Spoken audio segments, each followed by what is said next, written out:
Good afternoon, everybody. Thank you for being prompt. Will the Standing Committee on Crown Corporations please come to order?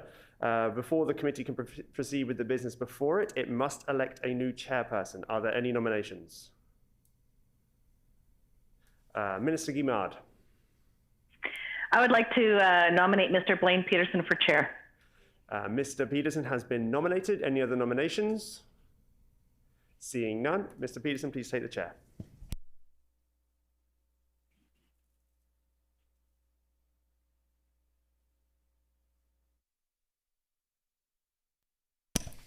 Good afternoon, everyone. Our next item of business is the election of a vice chairperson. Are there any nominations? Minister Guimard. I would like to nominate Mr. Josh Gunter for vice chair. Mr. Ginter has been nominated. Are there any other nominations? Hearing no other nominations, Mr. Ginter is elected vice chairperson. This meeting has been called to consider the annual report of Manitoba Hydroelectric Board for the fiscal year ending March 31st, 2021. Are there any suggestions from the committee as to how long we should sit this afternoon? Minister Guimard? Mr. Chair, I would propose that we sit for a 2 hours time frame with 5 minutes at the end to pass the report that we are considering today. Is that in agreement with the committee? Agreed. I would say that I would alter that to say. Thank you, Mr. Chair. I think we only need 2 minutes at the end. It usually takes all of 30 seconds, so not sure we need the 5-minute buffer at the end there. Okay, so if it's agreed, then the committee will sit for 2 hours, allowing 2 minutes before the end of the 2 hours to pass the report. Is everyone in agreement with that? Agreed. I agreed and so ordered. Does the Honourable Minister wish to make an opening statement, and would he please introduce the officials in attendance? Thank you, Mr. Chair, and good afternoon. Minister Wharton. Thank you. Good afternoon, Mr. Chair and committee members. As Minister of Crown Services, I'm here this afternoon to present the annual report of the Manitoba Hydro Corporation for the fiscal year ending March 31st, 2021. I would like to welcome the Manitoba Hydro Chair, Marina James, and the Manitoba Hydro Chief Executive Officer, Jay Graywell, as representatives of the Crown Corporation. My Deputy Minister, Bernadette Proyne, and Special Assistant Idan Hussain have also joined us here today. As attendees to the meeting will know, Manitoba Hydro has the critical role of supplying the electricity and natural gas needs of Manitobans that helps drive our economy and maintain our quality of life.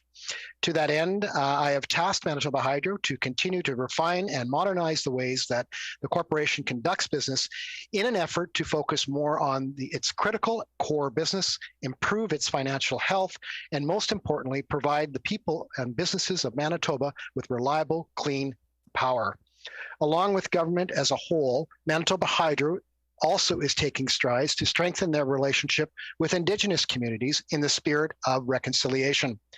I can attest that Manitoba Hydro is becoming more streamlined, accountable, and transparent in the operation of the corporation and its relationship with our government and other levels of government throughout our province.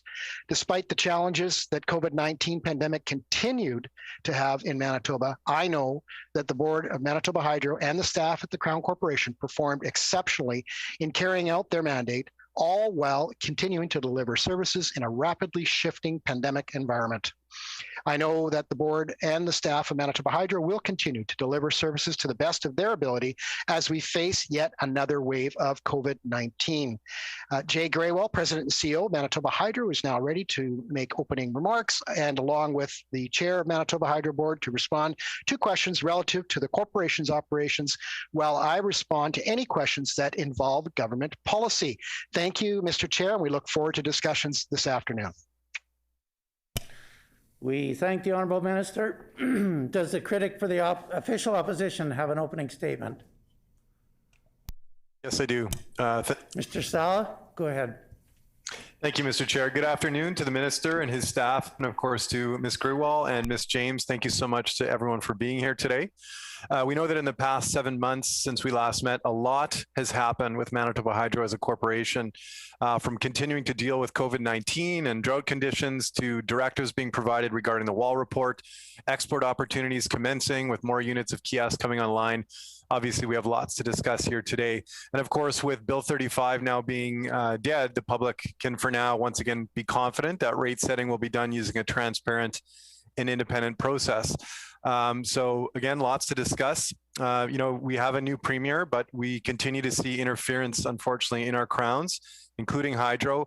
And with that comes increased risk of higher rates for Manitobans and further privatization at hydro. So with those brief opening remarks, I look forward to a productive and meaningful conversation today, and thank everyone for their time, and looking forward to the discussion. We thank the member for the statement. Do the representatives from Manitoba Hydroelectric Board wish to make an opening statement? Ms. Grewal, please go ahead.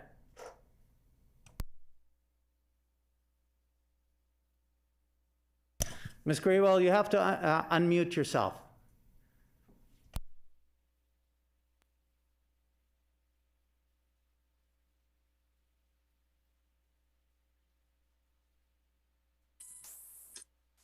Thank you. My apologies. Good afternoon. I'm pleased to appear before the Standing Committee on Crown Corporations to answer your questions on the annual report for the year ended March 31, 2021. This is the third time I'm appearing before you, and the fact we're doing it virtually is a second time speaks to the challenges of the past year, not only for us at Manitoba Hydro, but our province and country as we continue to deal with the effects of the global pandemic. Before I move forward, as is practice for us at Manitoba Hydro, I'd like to do a land and territorial acknowledgement. We are joining you today from Treaty 1 territory and the homeland of the Métis Nation, where, of course, Manitoba Hydro has a presence across this province on Treaty 1, Treaty 2, Treaty 3, Treaty 4, and Treaty 5 lands, and the original territories of the Anishinaabe, Cree, Oji-Cree, Dakota, Dene peoples, and the homeland of the Métis Nation. We acknowledge these lands and pay our respects to the ancestors of these territories. The legacy of the past remains a strong influence on Manitoba Hydro's relationship with Indigenous communities today, and we remain committed to establishing and maintaining strong, mutually beneficial relationships with Indigenous communities. Before we move to my answering your questions, I'd like to provide a brief overview of the past year at Manitoba Hydro. Much has happened at the utility since I appeared before you 7 months ago. We are well on our way to transitioning to become the Manitoba Hydro of tomorrow under our Strategy 2040, which is our 20-year strategic plan. We initiated this in 2019 to become a more customer-centric, efficient utility of the future by being ready to respond to the global trends of digitization, decarbonization, and decentralization that will impact the evolving energy landscape. Through the development of Strategy 2040, a new organizational mission statement was set to help all Manitobans efficiently navigate the evolving energy landscape, leveraging their clean energy advantage while ensuring safe, clean, and reliable energy at the lowest possible cost. The strategy also encompasses 5 pillars, which include the following commitments: to provide safe, reliable energy that responsibly meets the needs of Manitobans, to serve customers efficiently, responsibly, understand their energy options and make informed choices, to maximize the benefit of Manitoba's clean, dependable, reliable energy infrastructure, and to keep costs as low as possible while providing the level of Ms. Grewal, we're getting some interference here. It's interfering with your speaking. We're just going to check here technically and then have you proceed. Can you ask Just Minister Guimard if she can hear like a buzzing in the background if it's going through Zoom? Minister Guimard, can you hear a buzzing noise coming through? Yes, it's coming through to Minister Guimard also. Just give us a moment here, please.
Ms. Grewal, you can continue on. You'll have to unmute yourself again, and we'll see if it works for us here. Thank you. And we have our IT professionals standing by in case we need to do anything at our end. We all know Manitoba Hydro is already well positioned to play an important role in shaping the changing energy landscape for the benefit of this province. Over 97% of the electricity generated in Manitoba is from renewable, virtually emission-free hydropower, with more than additional 2% from variable wind generation. Under Strategy 2040, we want to help the province and the country decarbonize. And as a vertically integrated utility, our goal is to be a trusted energy advisor to Manitobans today and tomorrow. I'd now like to provide a brief update on what we've accomplished so far on Strategy 2040. An example is we launched our new customer portal and a new Manitoba Hydro app for smartphones. This allows us to better engage with our customers more effectively and in the manner that they want to manage their bills and engage with us.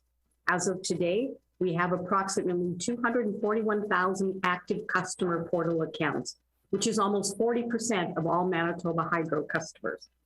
And almost 100,000 customers have downloaded the Manitoba Hydro app. Our customers are choosing to use these new options to manage their relationship with us. For example, in 2019, 65% of our customer engagements were over the phone, speaking with one of our reps at our customer contact center. Only 35% of our customers contacted us online. However, in 2021, those proportions have inverted. 65% are now self-service online, and 35% call our customer contact center. In terms of research on customer experience, 95% of our customer portal users indicated our online account is as good or better than any other service utility portals they use, including Telecom, cable internet, and water. Most recently, and what we're very excited about, is we've launched our first ever integrated resource planning process. It's one of the critical initiatives identified in Strategy 2040. The IRP, as it's called, will help us better understand our customers' perspectives on the changing energy landscape, their evolving energy needs, and what they value when considering their energy supply. The IRP will guide decisions on how Manitoba Hydro meets the long-term energy needs of its customers and the province when we consider factors such as the condition of existing infrastructure, energy policy, the evolving state of customer demand versus supply, climate change, changing market conditions, and emerging technologies such as local energy storage, rooftop solar, electric vehicles, and public transit. The first part of the IRP was a public survey we launched on our website in early November, which closed mid-December. Almost 15,000 customers participated in the survey, and information from that survey and further engagement planned over 2022 will help inform our first ever IRP, which we anticipate will take 18 months to complete. The full IRP analysis will allow us to understand the future customer demand for energy and assess all supply options, including non-hydro assets, such as behind the meter, Efficiency Manitoba programs, potential new rate structures, etc. It will also inform our investment decisions on physical system assets, gas and electric, including what needs to be done to prepare the grid for the new energy landscape. I'd also like to provide a quick overview of the Kiosk Project, the largest capital project undertaken ever in Manitoba Hydro's history. I'm very pleased and proud to say we have 6 of the 7 units, generating units, now producing power at Kiosk. But not only are they online, I'd like to point out we're also 6 months ahead of the schedule. And we were able to achieve this even with COVID and the various challenges that presented. Unit 7 went in as late as Monday, with Unit 6 to follow in a few months once the final components are installed. We're also very pleased to say that we will meet the $8.7 billion control budget. To date, we've spent $7.8 billion, or about 90% of the control budget. Once in service later this calendar year, Kiosk will add approximately 4,400 gigawatt hours of renewable, dependable electricity to Manitoba's total supply. That's enough electricity to power 400,000 homes.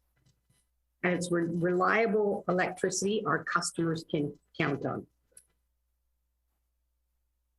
I'd also like to talk about the achievements that we've all collectively achieved despite the challenges posed by COVID-19. It's been almost 2 years since the pandemic began, and our protocols to keep our employees and customers safe remain in place and are working well. Currently, approximately 50% of our staff continue to work remotely to reduce the risk of transmission to our employees, our customers, and the public. The other 50% of our employees continue to support our customers each day, responding to emergencies and outages in the field, and continuing to improve the reliability of our system that Manitobans have depended on through the pandemic. We've also recently updated our vaccination and rapid testing policy to further protect our customers and employees. So in late December, we also made the decision to postpone our return to office, which we had planned for January, until further notice based on the worldwide concern for the variant. We continue to follow public health guidelines. And I want to take a moment to acknowledge our frontline electric and gas employees, who in my view, provide an essential service to all Manitobans in bad weather and in difficult circumstances. Their role in ensuring the rest of us have the energy we need to work safely from our homes, run our businesses, power our hospitals, and keep our province moving forward cannot be understated. And I'm very proud of each of these employees who've adapted to new work methods and techniques in the field again and again, and to a virtual environment, and I thank them all. More recently, there's been a lot of discussion about our interim rate increase at Ms. Grewal, your time has expired. Mr. Ginter? Is there leave for the Ms. Grewal to finish her statement? Is there leave from the committee to allow Ms. Grewal to finish her opening statement? Yes. It's agreed. So Ms. Grewal, you can continue to complete your statement. Thank you. I appreciate that. More recently, there's been a lot of discussion about our interim rate increase at the PUB and the impact of the drought on our finances. As you know, Manitoba and the entire Prairie region have experienced record low precipitation from last year through to this fall. As a result, water inflows from southern portions of the watershed, which supply our generating stations, are well below normal. They are actually the lowest in over 40 years at some locations. And this includes the Saskatchewan, Assiniboine, Red, and Winnipeg rivers. What are the impacts of the drought? At its most basic level, drought means hydro is unable to produce the same amount of electrical energy as we have in recent years. And therefore, we have less to sell as surplus energy to our neighbors on the opportunity or spot market. By way of background, these extra provincial opportunity sales generate important revenue that helps maintain our historically low domestic rates, which are amongst the lowest in Canada and in North America. I should add, though, and want to clarify that we continue to meet our contractual obligations, both domestically as well as on the firm contracts, sales contracts we have in place. Now, the financial impact of the drought. The decrease in the net extra provincial revenue between the 21-22 budget and the current forecast is significant. The forecasted reduction in net export revenues is $398 million. That is a 78% decrease when comparing the budget to the original forecast. As a result of this significant reduction in extra provincial revenue, the updated forecast, based on the recently approved PUB 3.6% rate increase, projects a net loss of $203 million.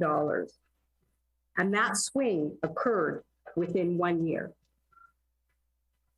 That swing is a total swing of $393 million from the positive net income that we had originally budgeted.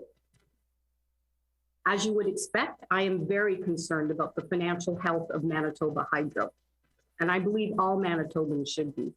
The financial impact of the drought and our major capital projects coming into service, which are Kiosk, Bipole 3, the Manitoba-Minnesota Transmission Project, required a 5% rate increase, which is what we presented evidence to the PUB to approve. The drought component of the 5% reflected a multi-year approach to address this $393 million impact of the drought. With the net income loss of $203 million, Manitoba Hydro will have to borrow in the debt markets $379 million to pay for core operations. And by core operations, what do I mean? That's not Kiosk, that's not Bipole 3, it's not the major capital projects. It's core operations, which is to keep the lights on and the gas flowing. And we're borrowing this in 21-22. To say the least, this is a staggering amount. This further weakens our debt ratio to 87% debt equity, and that is amongst the highest for a Crown utility in Canada. The interest cost on the amount that we now additionally have to borrow is approximately $14 million per year, which is the equivalent to 80% of a 1% increase in rates, 0.8%.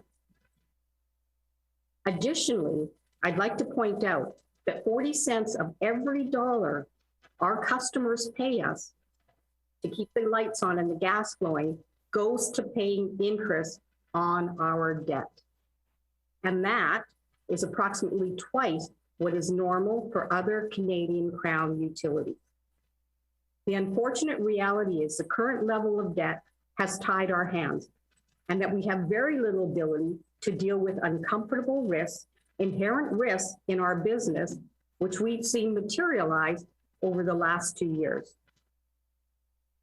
Whether it's drought with low water conditions, whether it's the storm of the century, and whether it's wildfires. Collectively, over the last 2 years, this has increased costs for Manitoba Hydro, costs that are totally unexpected, by $500 million. We believe a 5% rate increase not only protected Manitoba Hydro's health, it protected our customers from the possibility and the reality of even higher rate increases in the future. That being said, even with a 5% rate increase, even with 40 cents of every dollar our customers give us being used to pay interest, and with other Crown utilities, it's typically 20 cents of every dollar, we still have the second lowest electricity rates in Canada. Despite the challenges of the drought, customers can be assured that Manitoba Hydro and its employees are committed to providing them with the energy they need today, tomorrow, reliably, and as affordable as possible. And we believe Strategy 2040 and our focus on building Manitoba Hydro as the energy provider of the future will protect our customers' best interests in the long term, with wider choice about their energy needs and continued affordable rates. Finally, I would like to provide you with an update on our implementation of the recommendations in the Wall report. We fully cooperated with the Commissioner during the research phase, and we continue to work with government's project team and the expert panel as they develop government's response to the recommendations. And this work includes understanding the implications of the recommendations, including cost implications, as we continue to deal with the effects of the drought. Thank you for giving me additional time to share my initial thoughts, and I look forward to answering your questions on our annual report for the fiscal ending March 31, 2021. Thank you, Ms. Grewal, for your comments. Ms. Grewal, there's still, our people here are telling us that there's still a small buzzing sound or feedback coming from the Zoom call when you are speaking. If you would check, see if there's any other electronic devices near your microphone that could be causing this, and we'll continue on as you check for that. So now the floor is now open for questions.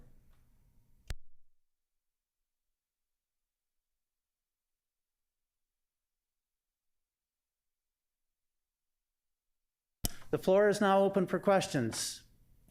Mr. Sala? Thank you very much. Thank you, Ms. Grewal, for the summary you provided. I just want to begin by asking Ms. Grewal where she's joining us from today. Ms. Grewal? I am joining you from the boardroom in Manitoba Hydro's offices. Mr. Sala? Thank you, and same question for Mrs. James. Ms. James? Thank you. I'm joining from my offices at 1240 Portage. Mr. Sala? Thanks very much for that. I'd like to just start by talking a bit about the impacts of COVID. Obviously, a huge portion of our province is currently overwhelmed with Omicron, and hoping Ms. Grewal can explain if the recent surge in COVID cases in Manitoba is having any impacts to services and projects such as power restoration services or at the Kiosk camp.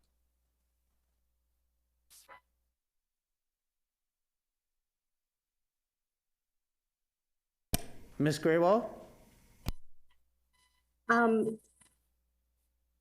Like every business and organization, we are and have continued to be impacted by COVID-19. That being said, we early on learned how to adapt to the implications of COVID, and we have taken numerous new protocols to ensure that our employees and the public remain safe. Additionally, I'd like to point out, as Manitoba Hydro, we deal with many crises that require redeployment of our resources, including most recently an 8-week strike by the IBEW this spring, where we demonstrated that we ensured reliability while still navigating when a large part of our workforce was on a rotating strike. So we continue to amend our protocols and we continue to keep reliability as strong as ever.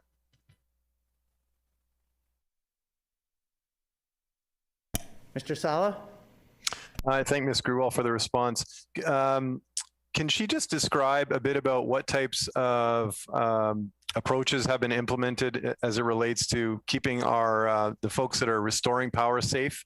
So obviously, with a significant increase in the level of transmissibility of Omicron as a variant, that's probably changed the landscape, I would assume, for those workers who are doing that important work. I'm talking, of course, mostly about IBW workers here. Has anything changed in terms of policy or approaches on that side to help ensure that those workers stay safe? Ms. Grewal? Absolutely. We continue to adjust our protocols as circumstances change. The kind of protocols that we've implemented is we've reviewed over 1,000 safe work procedures and changed them. And we did that early in the pandemic because we took it very seriously. Secondly, N95 masks are being made available to all employees who continue to work outside of the home.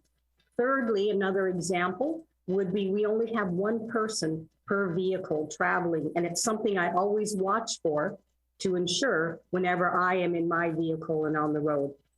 Additional protocols that we put in place are about the physical distancing and the requirement, if you are indoors, to ensure you wear a mask unless you've got, I believe, that 20-foot distance. We implemented we've got a program application in place where employees have the right to choose to declare whether they're vaccinated or not, and those who are not vaccinated will undergo PCR testing within a maximum of 48 hours of them appearing on the job site or the work site. Currently, As declared by our employees, 92% are fully immunized and 8% undergo the PCR rapid testing. Mr. Sala? I thank Ms. Grewal for the response. When is Hydra expected to submit their general rate application to the Public Utilities Board?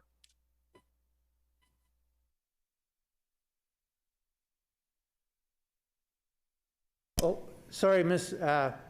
Grewal, I need to recognize you first, and I believe you're on mute. So, Yeah, and then she was talking. She didn't raise her hand. go ahead, Ms. Grewal. You're good to go now. Thank you. As per the directive that we were provided in the fall by government, we are to submit a multi-year general rate application before November 15th. Additionally, with respect to the 3.6% rate increase that the PUB provided, that is an interim rate increase, and it's contingent on us also submitting a rate application, a full GRA, by or before November 15th.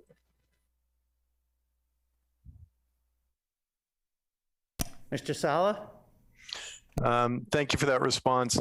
Has Hydro begun work on the integrated resource plan? I think we know that it has, but can the CEO please provide a summary of the work that has been done to date? Ms. Grewal? In terms of the integrated resource plan, as I stated earlier, that is the first integrated resource plan Manitoba Hydro has ever undertaken. Initially, we were in the planning stage to start this process. What we did was in November of this year, the first step in terms of public engagement was we issued a survey to all of our customers who could respond either online or in a paper-based form. The number of employees, I will just confirm, the number of customers that actually responded to that, I believe, is approximately 15,000. So 15,000 completed the survey. The team is now taking the data from the survey and analyzing it to understand, relative to the questions that we were asking about various options, to understand what our customers are telling us. And in the spring, we will then bring that back to our customers to engage and to further refine and discuss the integrated resource plan. We anticipate the integrated resource plan will take 16 to 18 months to complete, and we anticipate it will be finalized in the summer of 2023.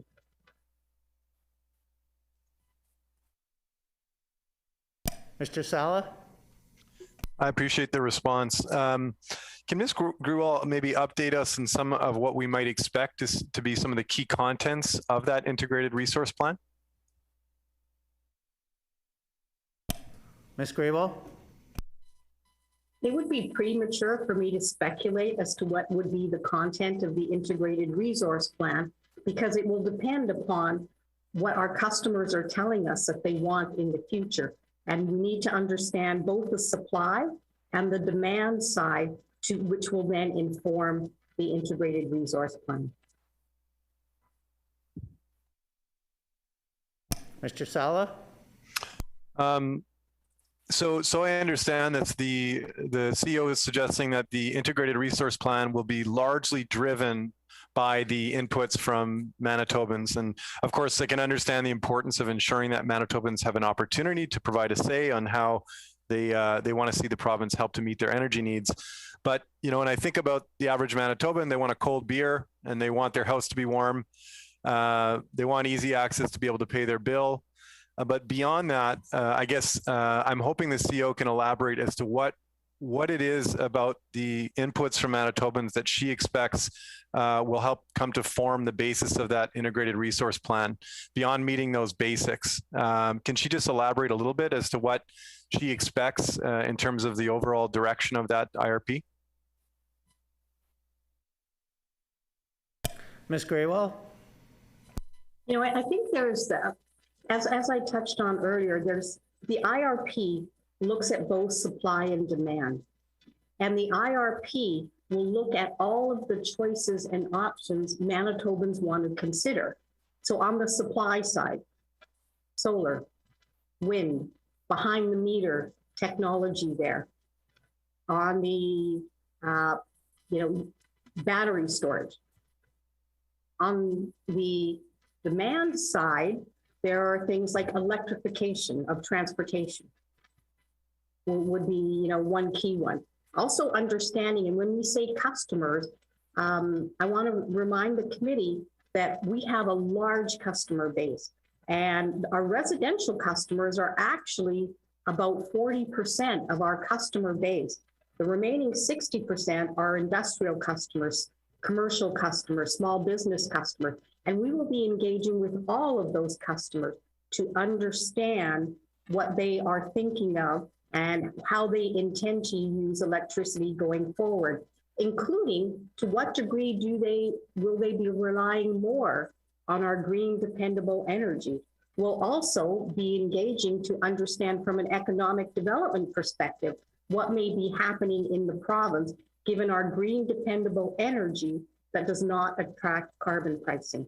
So those are just off the top of my head, just some of the things that you should anticipate seeing being reflected in the integrated resource plan. Mr. Sala? Thanks so much for that response. We know that that survey was sent out to Manitobans, I believe, in support of the development of the IRP, or at least that's what I understand. And some of that survey focused on asking questions around, when consumers would want to be, when they would support using dryers or dishwashers, if they would support using them at night or at other times of day, which seemed to allude to demand management or demand response type of approaches. So I'm curious, in addition to that, the slide deck, which was revealed last year relating to the Hydro 20-year strategic plan, which suggested that Hydro is looking at time of use structures, there seems to be some exploration of time of use and demand response. I'm wondering if Ms. Grewal could explain any discussions that have happened around time of use fee structures, and any information she could provide about where she thinks Hydro is going in terms of the use of demand response or time of use approaches. Ms. Grewal? So time of use rates are something that are present in a number of provinces.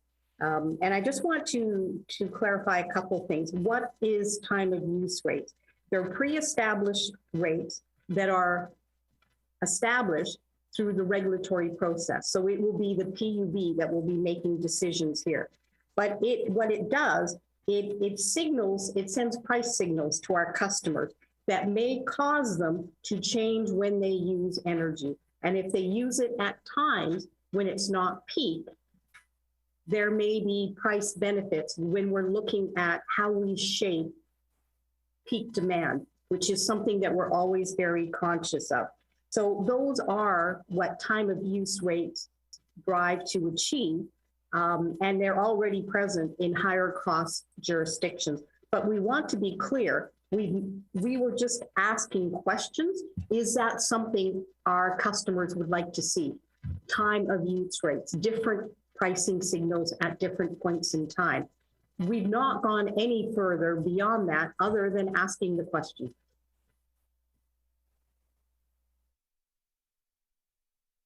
Mr. Sala?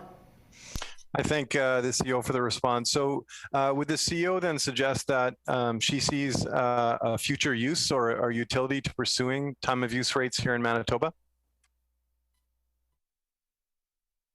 Ms. Grewal? Again, that would be speculative because we need to understand what our customers would like. And secondly, as I said, it would be something that the PUB would make a decision on. And more analysis has to be done, and this work will be informed by the integrated resource plan. Mr. Sala? Has Hydro begun any work on the integrated financial forecast? Ms. Grewal? I believe by that you're referring to a long-term financial forecast. Mr. Sala? Yes, that's accurate.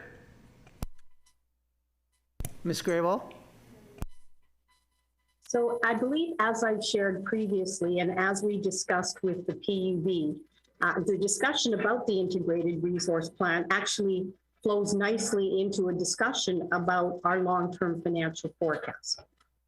At this point in time, how has the long-term financial forecast been used? Let's speak about it in terms of the regulatory environment.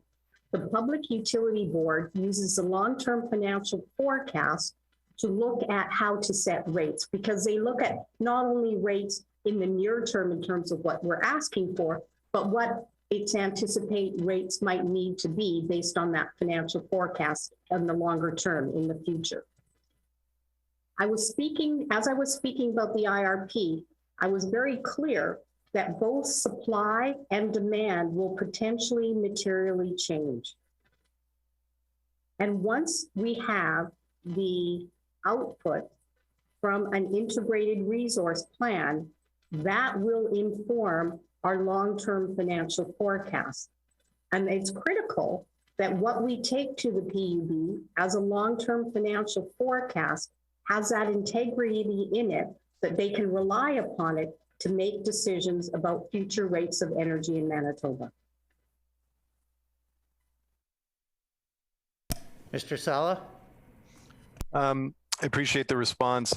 Without a completed integrated resource plan, and of course the integrated financial forecast that would follow, I guess there's questions about how it's possible that Hydro could have come to a 5% number, for example, for that interim rate increase request, or any numbers at this point with any degree of confidence, given that lack of clarity over long-term direction. We know with a lot of things in play with Strategy 2040, which is yet to be fully adopted with an energy policy, a provincial energy policy that seems to be yet to be completed, that there's a lot of questions about the future that need to be figured out.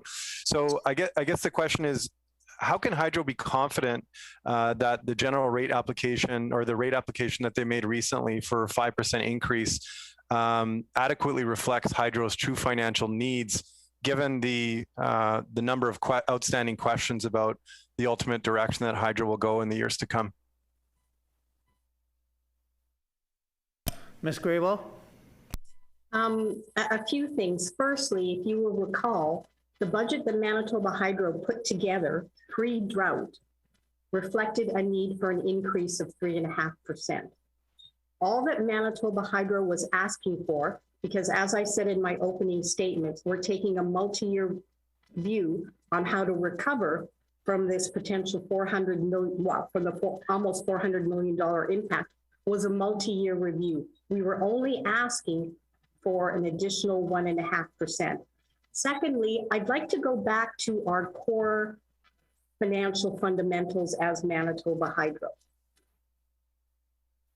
If you were to analyze Manitoba Hydro's financial statements today, you will quickly see that 80% of our cost structure is fixed. And by that, what do I mean? We have little to no control over it.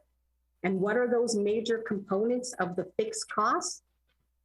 It's interest, which, as I said, is 40 cents of every dollar we receive from our customers. And to clarify, that is only to pay the interest on the almost $25 billion in debt we will have. That is not in any way reducing the debt. Secondly, with the major capital projects now fully being completed in the coming fiscal, all of the depreciation, amortization, and the debt costs associated with that will come into our income statement. And to be clear, by in next fiscal, the impact of finance expense, again, solely interest, not reducing debt, the impact of depreciation and amortization and the capital taxes on these projects is expected to be $835 million. These are costs that are fixed, that have been known for years. It was when these projects were coming into service, they would hit it. So 80% of our cost structure is... Ms. Graywall, we just have to stop you there. We're having that buzzing noise again.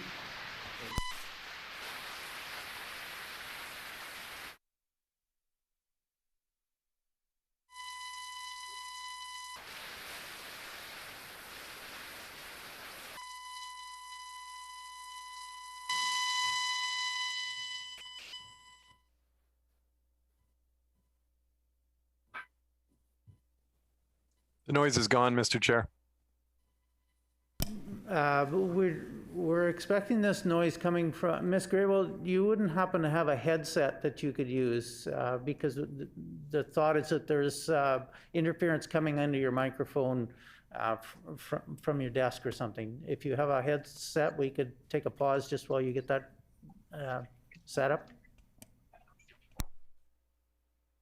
We're changing the speaker, and hopefully that will help. Okay, just go ahead and make your adjustments there, and we will adjust the time accordingly here. Is this better now? I believe so. Go ahead, Ms. Graywell, with your comments, and we'll check to see that it's good now. Thank you, and our apologies. So in addition to the high fixed cost structure of 80% fixed in our expenses, we also are in a position, as we pointed out earlier, that we're borrowing almost $380 million to pay our core costs. So we have certainty on what our future cost structure will look like. But as I said earlier, that's based on what we look like today. The IRP will inform what the future will look like from a longer term. So we can look at the coming 2 years-ish.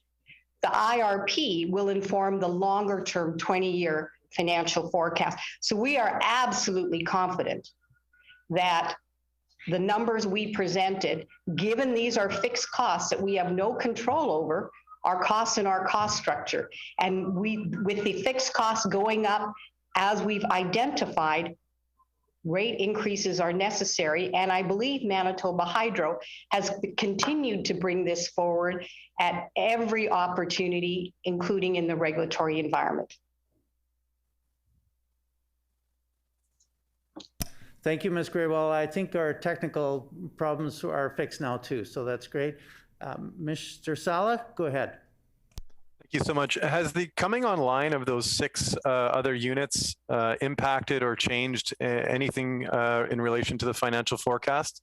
This is news, as I understand it, that these other units have come online 6 months early, I believe is what you said in your opening statement. Has that, the fact that they've come online 6 months early and the revenue that will produce, has that affected forecasts in any way? Ms. Graywell? Absolutely, because particularly with Kiosk and the 6 of the 7 units in, as they come into service, they are producing energy which is being sold in the export markets. But I'd like to clarify what that is. So that, as I talked about earlier, is energy we're exporting.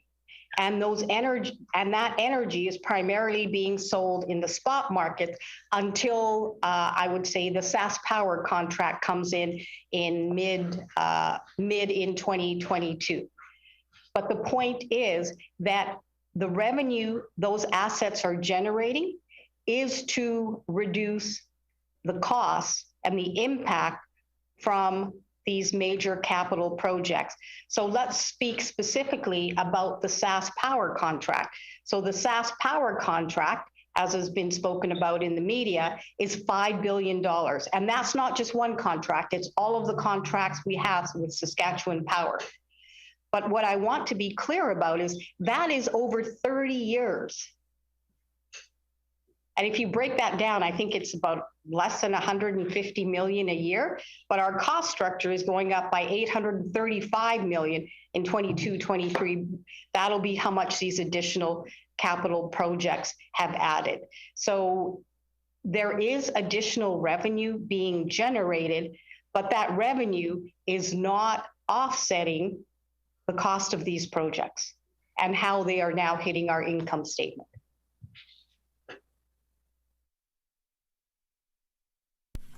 Mr. Sala? Appreciate the response. So just to be clear, can the CEO clarify that the coming online of those new units, which have come online 6 months early, that will not impact the numbers that were given earlier? It was suggested that Hydra would see a net loss of $200 million this fiscal. Can the CEO just confirm that the coming online of those units 6 months early will not impact, that the number will remain as a $200 million loss for this fiscal? Ms. Graywell? I can confirm that the financials that we submitted to the PUB in the most recent hearing reflected these units already coming online. So it's included in the forecast that we provided.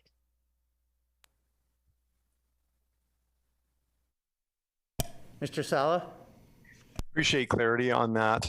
At last year's standing committee, it was explained that updates requested by the minister were being made to the annual business plan and that they would be complete by the end of the month. Is the annual business plan now completed for last year? Ms. Graywell? Yes.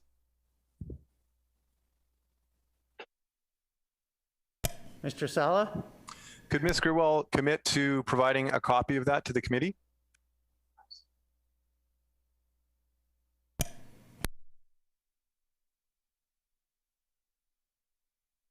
Ms. Graywell? That report is publicly available and on Manitoba Hydro's website. Mr. Sala? All right, well, that makes it easy.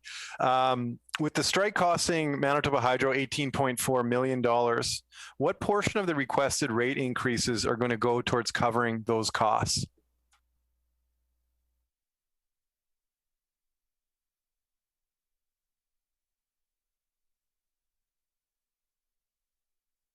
Ms. Graywell?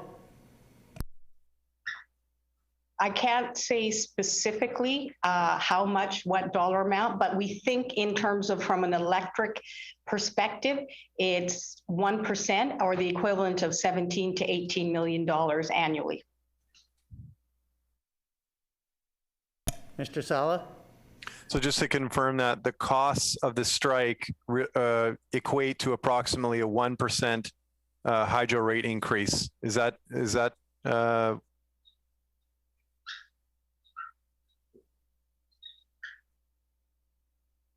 Ms. Graywell? To clarify, the strike cost was $14.3 million.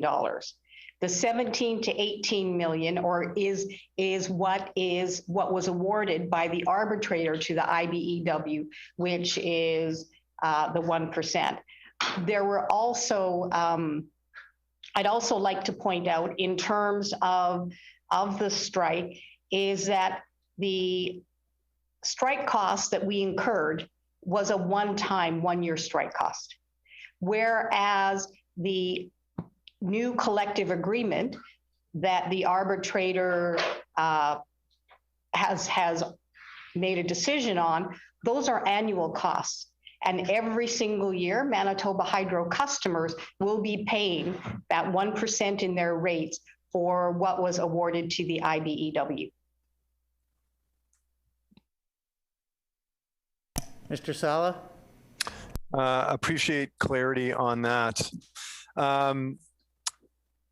Moving forward to Strategy 2040, wondering, is Hydro awaiting, does Hydro continue to await the province and the development of a provincial energy policy before finalizing Strategy 2040?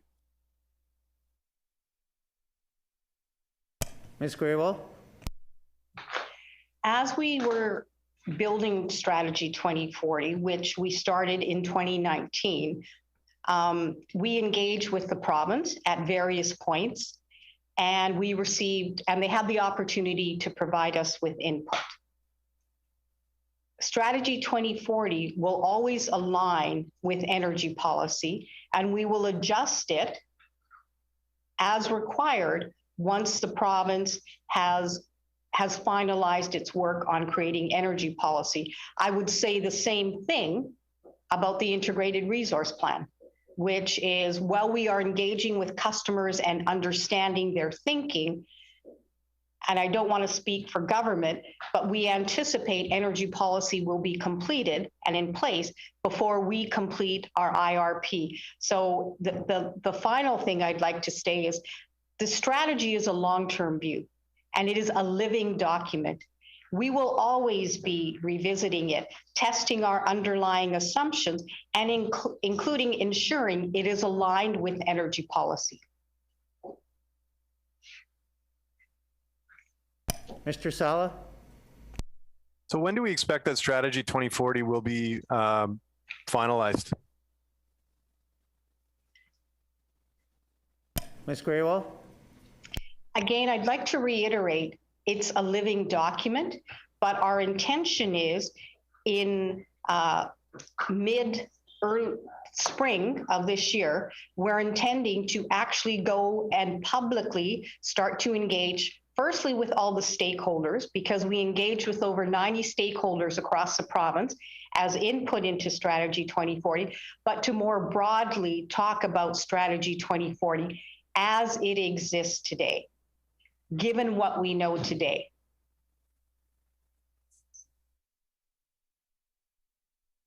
Mr. Sala? Has Hydra already begun executing on aspects of Strategy 2040?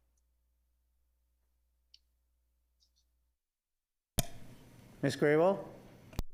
The components of Strategy 2040 that we're moving forward on are the foundational components. And I want to be clear, we're very early in our journey relative to everything we as Manitoba Hydro need to do to be successful in executing and delivering on Strategy 2040. And Strategy 2040 is centered around Manitobans and our customers. So the kinds of things we are doing is we are not at all in any way investing any capital. Any of the things we are doing is around our business model, around communicating what Strategy 2040 may mean for our employees, around our business processes, around the kind of data we will need going forward, around how we can align our business so we are successful in an energy landscape which potentially is very different than today. We're focused on building our capabilities, our skills, and our expertise. Mr. Sala?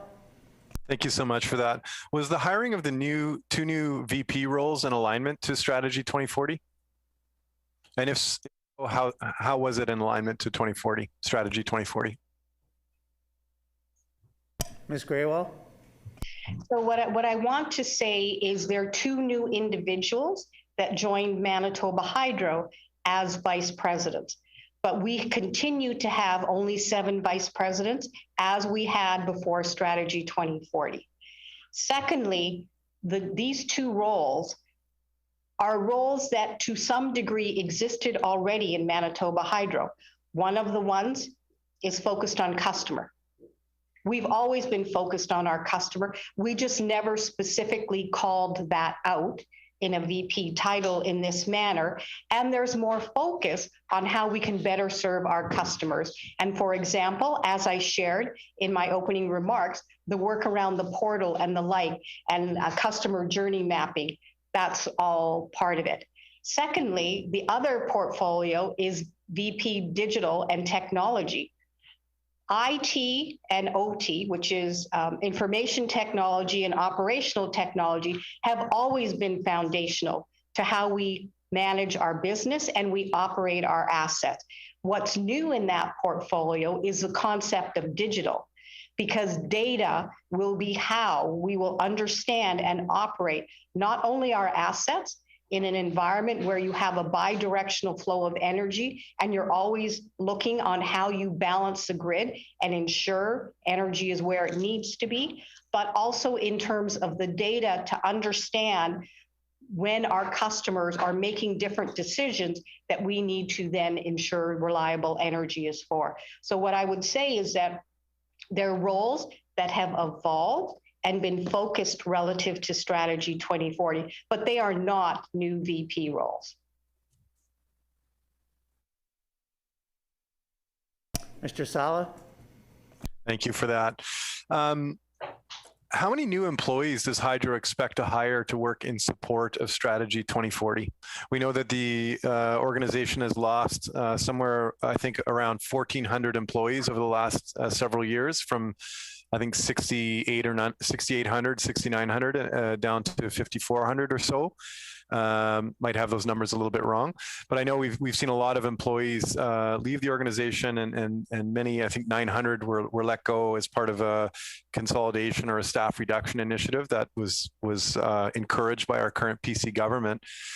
So from our current position, how many new employees does the CEO expect to be hiring in relation to Strategy 2040 and supporting its execution?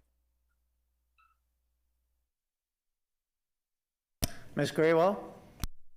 A couple of things I'd like to clarify. So 900 employees were not let go. They had the opportunity to take early retirement, voluntary departure. And all of these employees, and it was where employees got to self-select. No targets were set in terms of the number that chose to retire early and take advantage of that opportunity.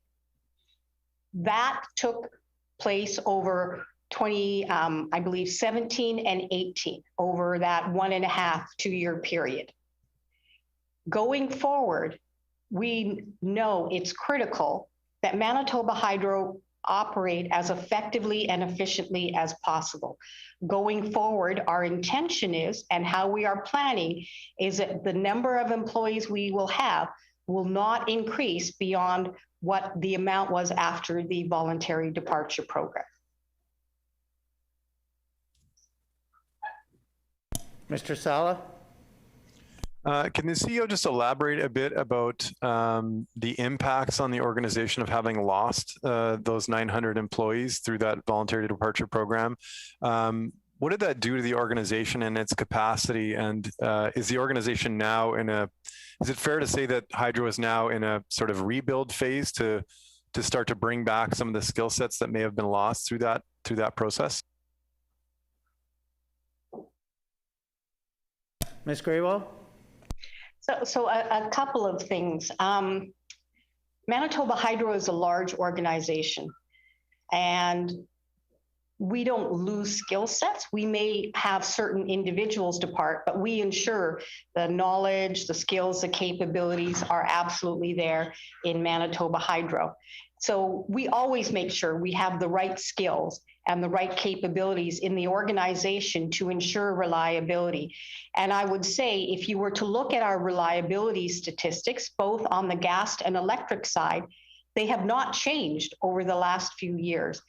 Beyond that, though, I think it wouldn't be prudent of me to comment on the change between that time frame to now, because I was not in the role I am currently in.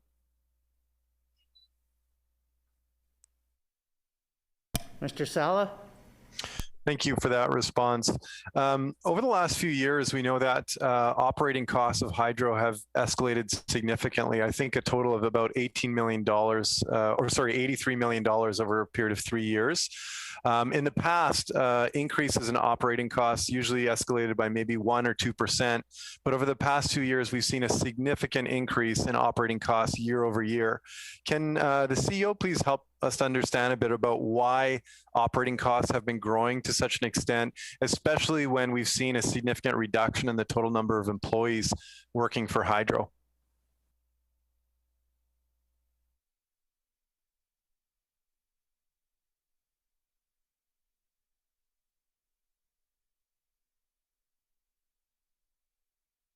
Ms. Graywell?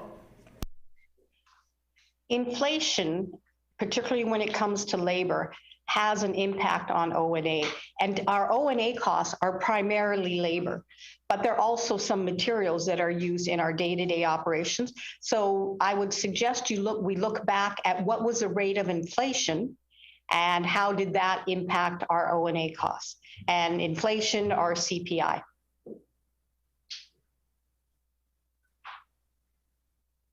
Mr. Sala? So, well, we know over the last 6 months or so, we're seeing what many have characterized a transitory type of inflation. But prior to that, there was very, I think, sort of common levels of inflation. What we've seen for many years, which is maybe somewhere between 1% to 2%. Maybe that applies to this year, but just so I'm clear, is the CEO saying that inflation was driving the increase of operating costs for the last 3 years overall, or just this last year? Clarity on that would be appreciated.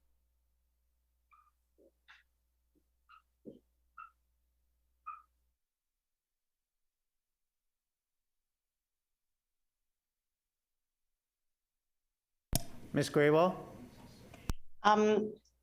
I'd like to remind the committee that, as I spoke earlier, since I've joined Manitoba Hydro, we've experienced some events that we had not planned for and that we couldn't plan for.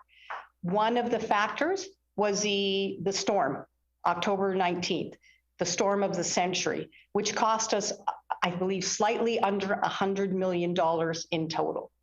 So there's also the uncontrollable cost, as well as I pointed out earlier, arbitration award in terms of labor and how that has materialized. So I would say those are the two primary drivers in terms of what you've seen in the increase in O&A, because as Manitoba Hydro, as I said, we're focused on operating as effectively and efficiently as possible in those costs that we do control. Mr. Sala?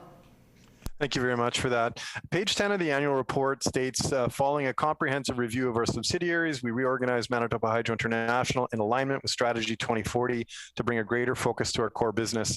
So I just want to start maybe by asking in relation to that, with the amalgamation of Manitoba Hydro International and Manitoba Hydro Telecom into Manitoba Hydro, how many jobs were impacted by that? Were there departures, terminations, layoffs? Any insight there would be appreciated. Ms. Graywell? So I'd like just to remind the committee that Manitoba Hydro Telecom is a subsidiary of Manitoba Hydro International. Every single permanent employee at Manitoba Hydro International in its 4 different business units was offered employment at Manitoba Hydro.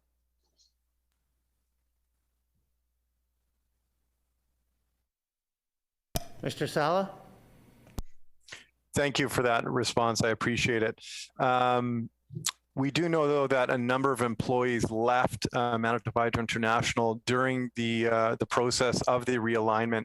Can the CEO confirm how many employees left Manitoba Hydro International prior to the finalization of its integration into Manitoba Hydro?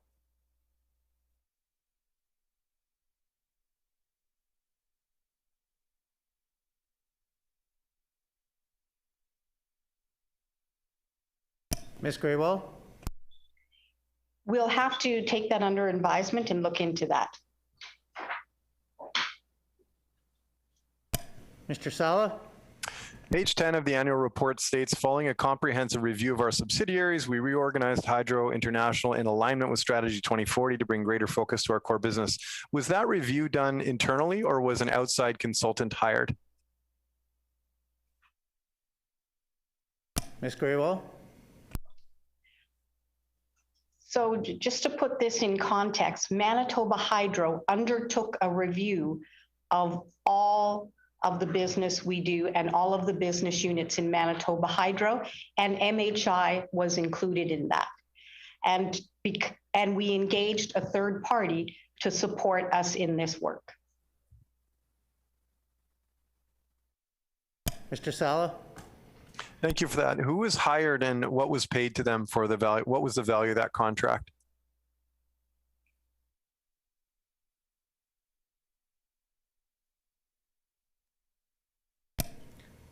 Ms. Grewal? It was PricewaterhouseCoopers who did the evaluation, and I don't have that number at my fingertips. We'll take that under advisement. Mr. Sala?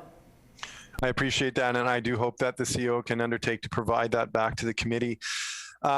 Given that Manitoba Hydro International Energy Technology Solutions wasn't shut down along with the international consulting side of the work, it's assumed that that work is aligned to Strategy 2040. So can the CEO describe the ways in which Manitoba Hydro International's Energy Technology Solutions portion of the business aligns to Strategy 2040? Ms. Grewal? Actually, this fits well with the conversation we had earlier about the role and portfolio of digital and technology. In the evolving energy landscape, one of the key drivers and enablers for any organization or utility to be successful is technology. The digitization of information, the use of technology and OT, which the technology groups in MHI have capability in, will be leveraged.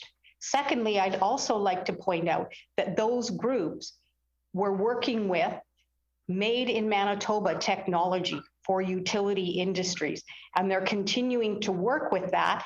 And as you know, with technology, you continue to upgrade it and increase the capability. So they're also continuing to focus on that. But technology is a key enabler in the evolving energy landscape, and it's embedded in Strategy 2040. Mr. Sala? Thank you for that. On May 19th, 2021, the minister issued a directive to Manitoba Hydro to implement all recommendations from the Wall report. This directive was mysteriously never posted publicly. But a month later, on June 18th, 2021, the government issued a press release titled, quote, Manitoba government launches formal process to respond to economic review of Bipole 3 and Kiosk, end quote. Why was the public not informed until a month later about this directive?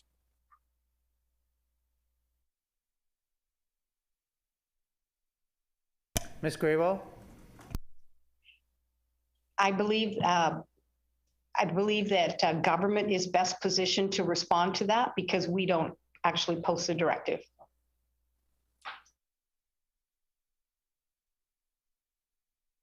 Mr. Sala? That's fair. Was Manitoba Hydro aware of the directive on May 18th?